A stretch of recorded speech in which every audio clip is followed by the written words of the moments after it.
Vamos lá, então. Agora tá?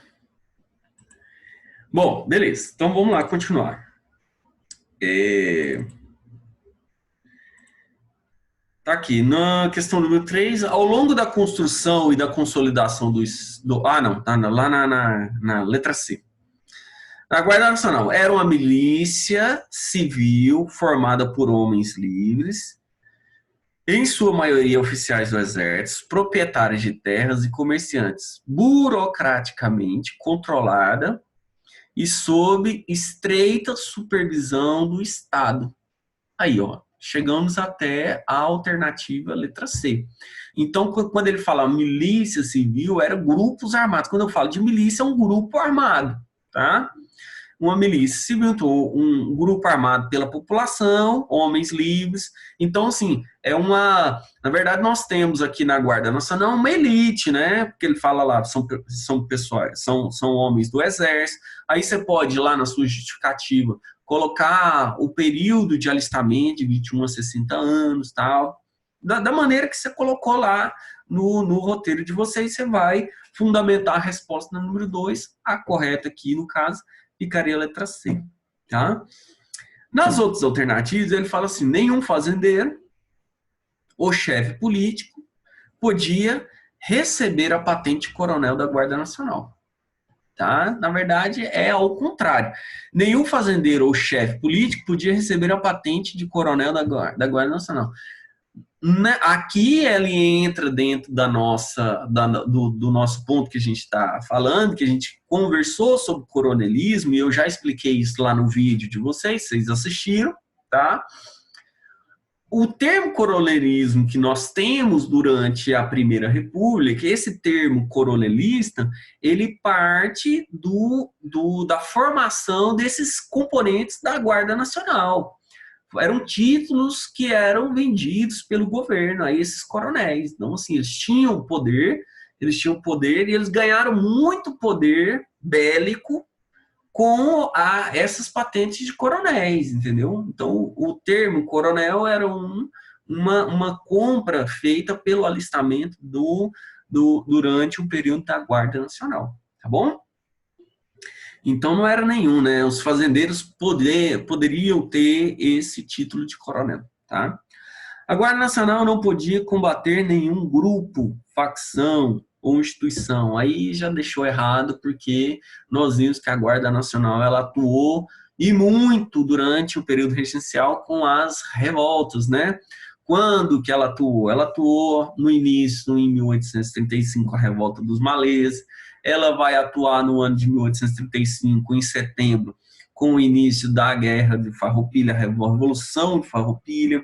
Ela vai atuar com a Revolta da Balaiada, ela vai atuar com a cabanagem, ela atua também com a Sabinada. Então, assim, essas revoltas regenciais foram muitas vezes controladas pela Guarda Nacional. E nós temos que lembrar também uma outra figura importante no Exército nesse momento, que é a ascensão de uma personalidade que é o patrono do Exército, que é o Barão de Caxias, que ele atuou na defesa de várias revoltas, inclusive ele vai negociar a Revolução Farroupilha, conforme nós já vimos isso aí. Bom? Beleza, então tá aqui, ó. Então, a resposta correta fica a letra C, aí você desenvolve lá uma dissertaçãozinha rapidinho falando sobre a Guarda Nacional. Beleza. A questão número 3, né, fala assim, ó, ao longo da construção e da consolidação do Estado Imperial no Brasil, nas décadas de 20 entre as décadas de 1820 e 1850, uma série de revoltas das mais variadas naturezas explicitaram discordâncias quanto ao projeto de implantação de uma ordem monárquica e centralizadora unitarista. A sinal alternativo quanto à identificação dessas revoltas. Quais eram as revoltas que ocorreu? Então, na verdade, ele quer que você identifique as revoltas, tá? Aí você pode identificar, colocar o ano, data, local, entendeu? Só para você complementar aqui. Bom, então ele fala, por exemplo, Guerra dos Farrapos, Confederação do Equador, não pode ser... Guerra dos Farrapos, Confederação do Equador. Então, ele falou entre década de 20 e 50. Então, tá aí a nossa resposta. Por que as outras não podem? Porque a revolta da Armada é em 1891, já durante a República. A letra C também tem revolta da Armada, Revolução Praieira, a gente já viu, sim. Guerra do Contestado é um movimento republicano, é o que vocês vão ver na aula de hoje, tá? Então, foi um movimento republicano. Guerra dos Farrapos, Guerra do Contestado. Guerra do Farrapos, sim, mas Contestado é um movimento republicano. Então, a correta, tá? Falando sobre essas revoltas, é a Guerra dos Farrapos e a Confederação do Equador de 1824, a Guerra dos Farrapos a gente viu durante o período regencial, foi um período em que os estancieiros, os latifundiários do sul estavam insatisfeitos com o preço do charque, né? E essa revolta ela não foi colocada pelo governo federal, o governo federal, o governo imperial não conseguiu acabar com essa revolta, né? E a Confederação do Equador foi um movimento de insatisfação contra o Dom Pedro I, no ano de 1824, em que vários, iniciando ali na região de Pernambuco e posteriormente se estendendo a outras províncias do Nordeste, insatisfeitos com o autoritarismo, com a presença dos portugueses ali dentro de um Brasil já com 2 anos de independência. Beleza? Então, a correta fica a letra A, tá? Para finalizarmos aqui o nosso encontro, tá? Para tirar essas dúvidas de vocês, tem uma questão dissertativa, explicitamente dissertativa, que ele fala assim, na questão: brasileiros, do dia 7 de abril de 1831 começou a nossa existência nacional. O que seria o 7 de abril de 1831? Aí você tem que ir lá, puxar uma setinha e colocar assim, ó, abdicação de Dom Pedro I. Então tá lá. Do dia 7 de abril de 1830 começou a nossa existência nacional, ou seja, quando Dom Pedro saiu, abdicou, começou a existência do Brasil genuinamente brasileiro, né? O maior obstáculo que a isso se opunha, retira-se do meio de nós. Então ele coloca o Dom Pedro como um obstáculo, o maior obstáculo. Sairá de um país onde deixava o flagelo da Guerra Civil em troca de um trono que lhe demos, tá?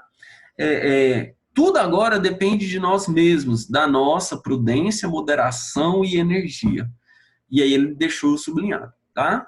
E seremos apontados com admiração pelas nações mais cultas. Proclamação em nome da Assembleia Geral dos Povos do Brasil, dando conta dos acontecimentos do 7 de abril. Na verdade, esse 7 de abril é muito representativo, porque foi quando o Dom Pedro ele abdicou do trono. Tá? Então, 7 de abril de 1831, a saída do Dom Pedro em frente ao trono brasileiro. Aí ele fala: a partir do seu conhecimento sobre esse conturbado quadro da vida política brasileira, letra A. Explique a vinculação no texto do 7 de abril à independência brasileira, citando ainda qual era o seu maior obstáculo. O que ele está querendo dizer nisso aqui? Essa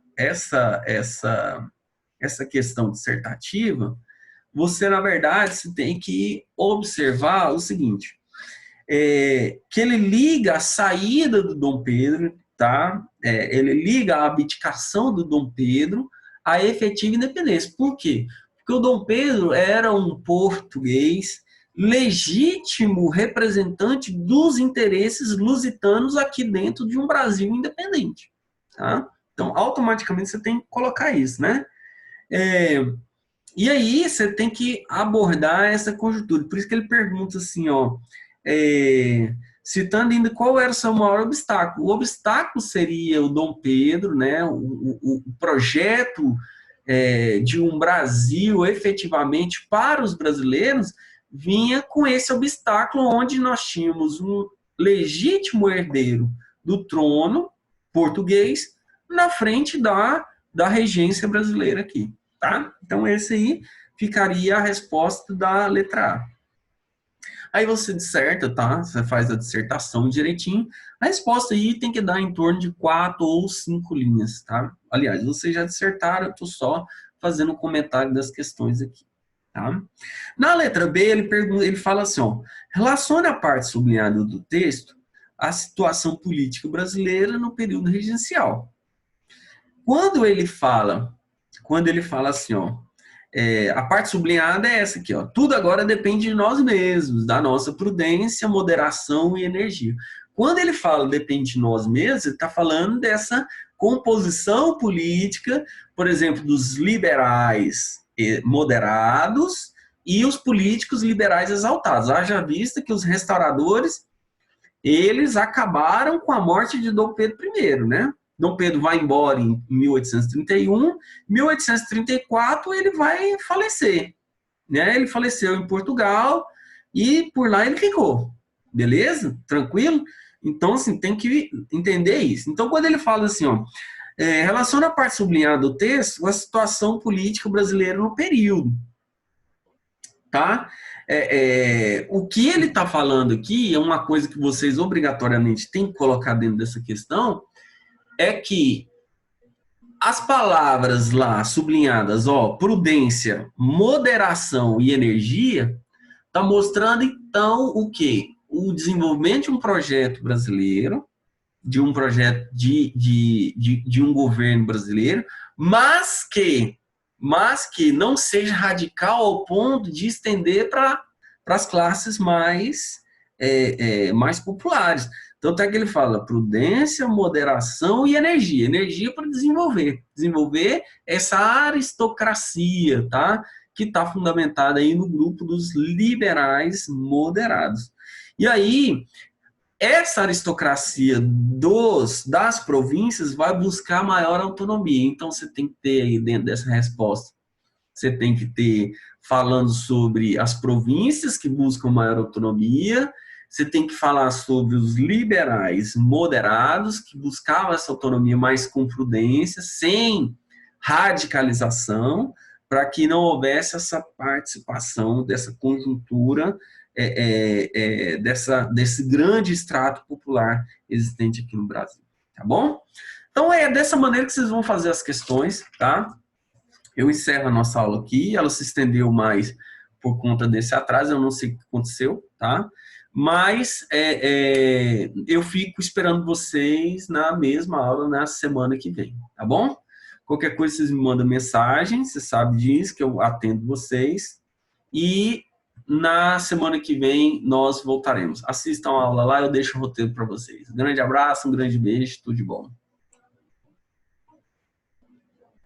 Valeu, valeu, valeu.